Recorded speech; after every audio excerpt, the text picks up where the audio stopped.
Boa tarde, galera, tudo bem com vocês? No ar mais um vídeo do canal Excelência Futebol Alvinegro, trazendo hoje aí, rodada, 21ª rodada, segunda do retorno do Campeonato Brasileiro 2023, na vitória no Paulista Sub-20, do Timão, e notícias do Corinthians, nessa última quinta e sexta-feira, a preparação para o jogo contra o Goiás amanhã na Neoquímica Arena.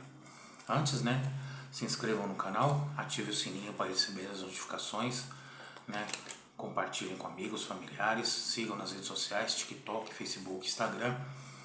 E, gostou do vídeo, dê joinha, aquela curtidinha lá marota, Também podem deixar comentários, críticas, sugestões, em qualquer das 3 plataformas. Vamos falar aí da 21ª rodada do Brasileirão 2023, que tem início amanhã. Sábado, 26 de agosto, às 18h30, o Flamengo recebe no Maracanã o Inter de Porto Alegre. Às 21 horas, na Neoquímica Arena, o Corinthians encara o Goiás. No domingo, às 11 horas, o Red Bull Bragantino em Bragança Paulista recebe o Cuiabá. Às 16 horas, o Botafogo no Engenhão recebe o Bahia. Às 16 horas, o Atlético Mineiro na Arena MRV, Arena do Galo, encara o Santos. Às 16 horas, o América Mineiro lá no Estádio Independência encara o São Paulo. O Palmeiras, às 18h30, no Allianz, recebe o Vasco da Gama. Também às 18h30, o Fortaleza, na Arena Castelão, encara Curitiba. Atlético Paranaense, também às 18h30, na Arena da Baixada, recebe o Fluminense. E na Arena Grêmio, o Grêmio encara o Cruzeiro às 19 horas. Vamos para os palpites. Flamengo e Inter, vou colocar aqui vitória do Flamengo. Corinthians e Goiás, apesar do Corinthians vir com um time misto para reserva, vou colocar aqui uma vitória do Timão, até porque precisa. É de suma importância. Red Bull Bragantino e Cuiabá. O Cuiabá é um ótimo mandante, vou colocar a vitória do Cuiabá. Botafogo e Bahia. Botafogo acho que vai perder ponto aqui pro Bahia. Vou colocar mais um empate aí. Do técnico aí, Bruno Lage. Atlético Mineiro e Santos. Vou colocar a vitória do Galo. América Mineiro e São Paulo. A América vem de derrota, O Fortaleza na Sul-Americana e o São Paulo também. Cheiro de empate esse jogo. Palmeiras e Vasco, Vitória do Palmeiras, mais jogando em casa. Fortaleza e Curitiba, vitória do Fortaleza. Na Arena da Baixada, Atlético Paranaense e Fluminense. Jogo bom, Vou colocar empate. Grêmio e Cruzeiro. Vitória do Grêmio. Vou jogar em casa. Vamos ver se eu dou sorte nessas daí, Paulista Sub-20, realizado hoje, às 15 horas, lá no estádio da Fazendinha, lá em Parque São Jorge. O Timão goleou do São Caetano por 4-0. E passou para a terceira fase da competição. São 16 equipes classificadas, e vão formar 4 grupos, 4 times novamente. Os gols do Corinthians é Arthur Souza, Pedrinho fez 3 e Felipe. Próximo jogo do Sub-20 será na próxima terça-feira, 29 de agosto, às 19 horas, contra o Santos, provavelmente na Vila, pela partida de ida das oitavas de final do Brasileirão Sub-20. Boa sorte aí para a garotada do Danilo. Notícia do Timão, que joga amanhã, Está em preparação aí para o jogo contra o Goiás, de suma importância, como eu disse, para subir um pouco mais aí na classificação. E o Luxemburgo ainda não divulgou, nem relacionados, tem o provável time. Mas, sendo que tem um jogo decisivo aí contra o Estudiantes na próxima terça-feira, é bem provável que ele mande a campo aí Cássio no gol, Rafael Ramos, o Lucas Veríssimo, o Caetano na zaga, o Matheus Bidon na esquerda. O meio de campo aí deve formar com Fausto Vera, Maicon, ou Fausto Vera, Juliano e o Oliveira ou o Matheus Araújo, Ele tem essas opções aí. No ataque, provavelmente o centroavante será o Felipe Augusto. E nas pontas, deve ter Biro e o Pedro pode aparecer, ou o Gustavo Mosquito desde o começo. Ou como ele também pode lançar Romero e Mosquito desde o começo. Vai ter mais ou menos isso, não vai fugir muito desse time não. Ele deve poupar aí o Fábio Santos, o Gil, o Murilo, o Alcácio deve ser titular com certeza. O Moscardo, o Renato Augusto, o Yuri Alberto, o Wesley, então ele deve preservar esses jogadores aí para a partida, o Matias Rojas, né?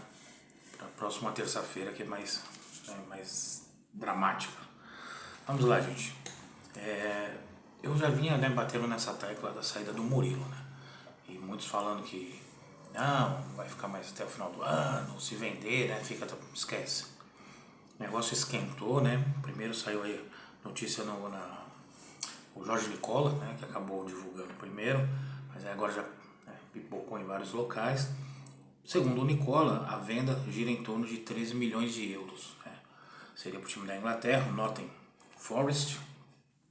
Né? E o Murilo gostou muito. Eu, se eu fosse o Murilo, ia para um time mais forte na Inglaterra. Né? Mas, né? Não tem como você concorrer com dinheiro e salário dos times europeus. O Corinthians detém, né, como já dito, 80% dos direitos econômicos do jogador.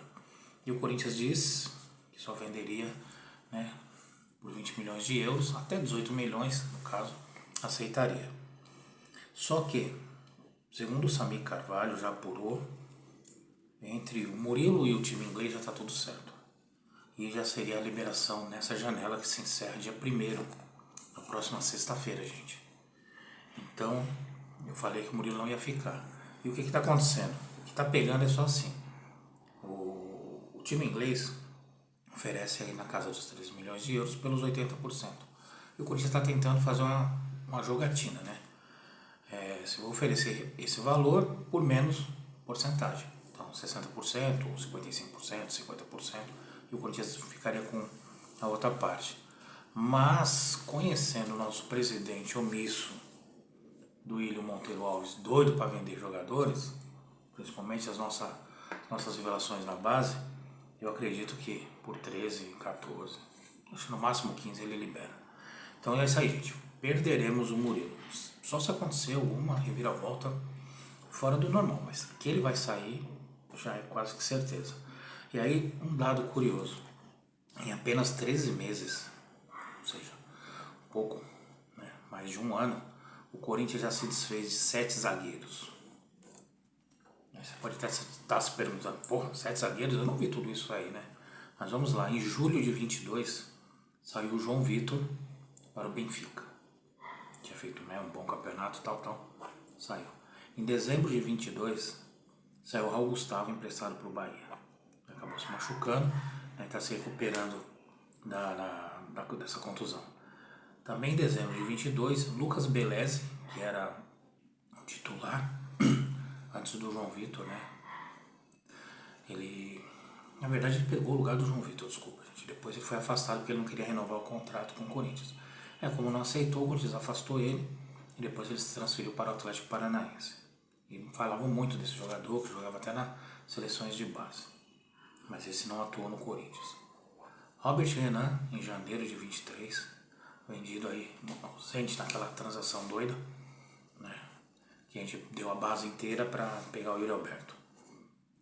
Alemão, em fevereiro de 23, foi para o Portimonense de Portugal, jogador que também era da base, quarto zagueiro, mas que não teve chances, né? Acabou sendo dispensado.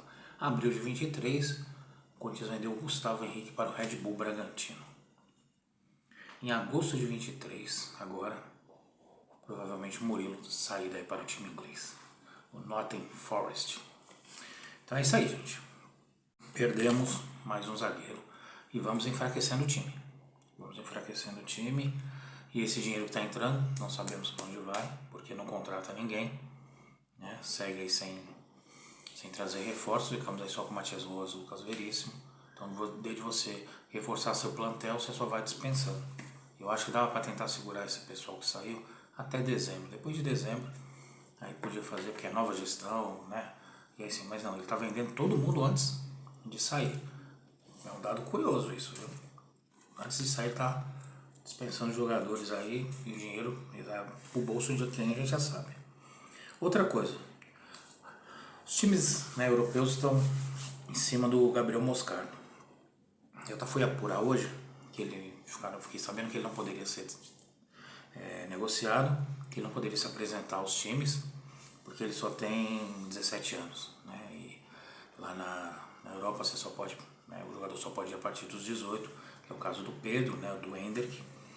Então, ele não poderia ir. Só que ele faz 18 anos, dia 28 de setembro.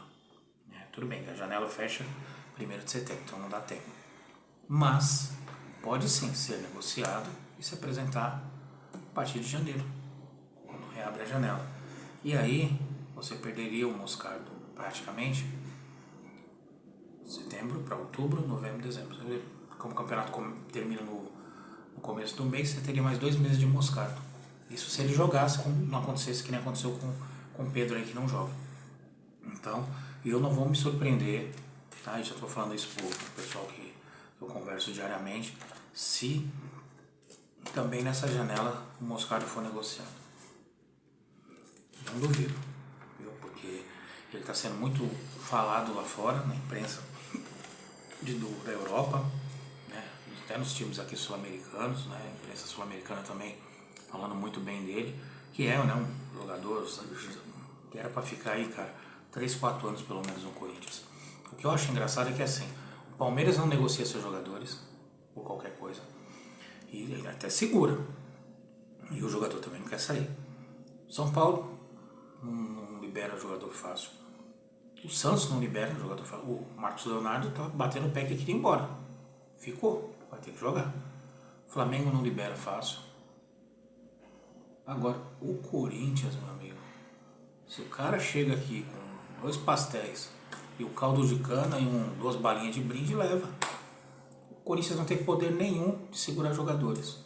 Aí fica essas multas altas e todo mundo fala, nossa, a multa é alta de fulano, não sei o quê. Pra quê? Se qualquer berreca leva. Vou te dar um outro exemplo, que antes de finalizar o vídeo. O Corinthians acertou a renovação do atacante Wesley, que também já teve proposta de fora. O Corinthians acertou a renovação do contrato dele até agosto de 2027. O vínculo dele é antigo e até 31 de março de 2025. Então o Corinthians esticou mais um tempinho. O que acontece? Para elevar a multa rescisória, que atualmente é de 50 milhões de euros, ou 263,5 milhões na cotação atual. Vale também mencionar que o Timão, só tem 70% dos direitos econômicos do Wesley. Tem menos do que tem do Murilo. Ou seja, mais um jogador que vai embora. Por você ter pouca porcentagem, os caras fazem a proposta lá, 50 milhões de euros, 100 milhões de euros, vamos colocar uma suposição. Pelos 100% dele. Esse 100 não vai pro Corinthians, porque o Corinthians só tem 70. Entendeu? Aí, ou seja, não vai pagar essa multa de 100. Aí vai oferece 80 milhões pelos 100% dele. Esses 80 milhões não é pro Corinthians. Vai tirar a parte que é do Corinthians, que é só 70. É isso que eu digo. O Corinthians não sabe e toda essa base do Corinthians ela é fatiada. Dificilmente o Corinthians tem 100% de um jogador. É muito difícil. Nem o Moscardo o Corinthians tem 100%. Se eu não me engano, ele não tem não. Eu não sei se eu já falei isso em outro vídeo, eu já cheguei a procurar, mas acho que o Corinthians não tem 100% do Moscardo. Mas é isso aí, gente.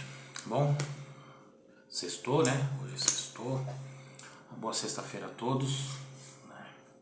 Bom sábado amanhã, de frio, né? Amanhã é aquele tempinho feio, frio, com chuva, né? Então, fiquem todos com Deus. Amanhã tem jogando o Corinthians. Imagina quem vai assistir o jogo naquele friaca, rapaz. Tem que gostar muito do time, hein? Ainda assistir o time reserva com aquela nhaca de jogar. Mas é isso aí, tá bom? Gente, fiquem com Deus. Até a próxima. E... é Corinthians!